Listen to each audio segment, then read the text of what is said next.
যে 10 কারণে বাতিল হতে পারে আপনার নামজারি। বর্তমানে বাংলাদেশে জমির মালিকানা প্রমাণের সবচেয়ে গুরুত্বপূর্ণ দলিল হল নামজারি।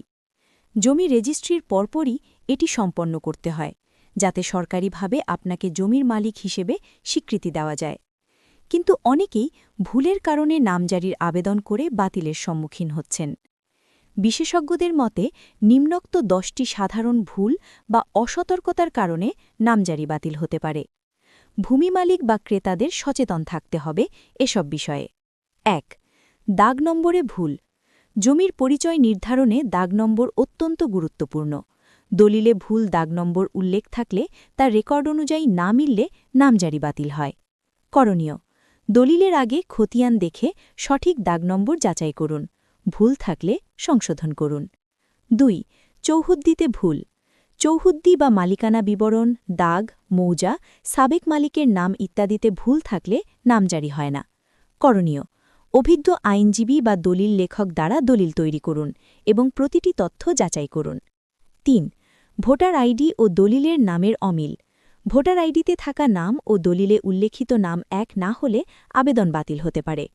করণীয়: দলিল ও ভোটার আইডির নাম হুবহু মিলে কিনা তা যাচাই করে প্রয়োজন হলে সংশোধন করুন। ৪. মালিকানা ধারাবাহিকতায় ভুল। সিএস, এসএ, আরএস রেকর্ড অনুযায়ী মালিকানা ইতিহাস সঠিকভাবে দলিলে উল্লেখ না থাকলে নামজারি হয় না।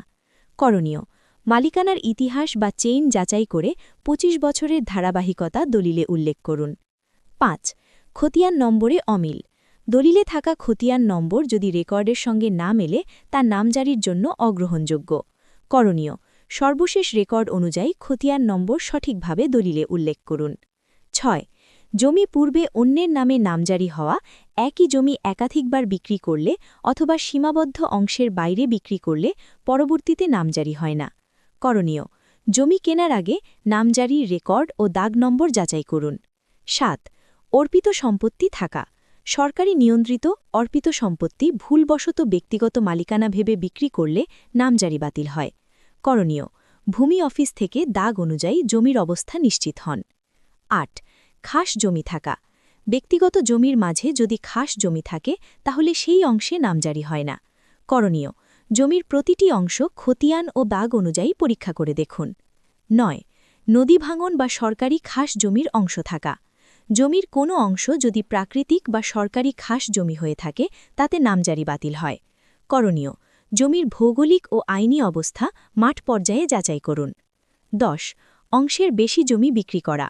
ওয়ারিশানদের কেউ কেউ নিজের অংশের চেয়ে বেশি জমি বিক্রি করলে পরবর্তীতে ক্রেতা সমস্যায় পড়েন। করণীয়: বণ্টননামা ও ওয়ারিশ সনদ দেখে বিক্রেতার বিক্রয় ক্ষমতা যাচাই করুন।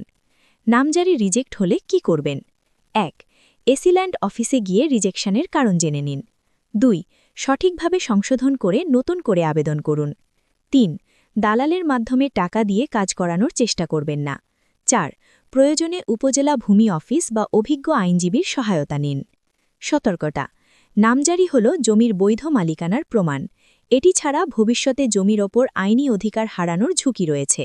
তাই জমি কেনার পূর্বেই দলিল, দাগ, খতিয়ান, মালিকানা ইতিহাস ভালোভাবে যাচাই করা আবশ্যক।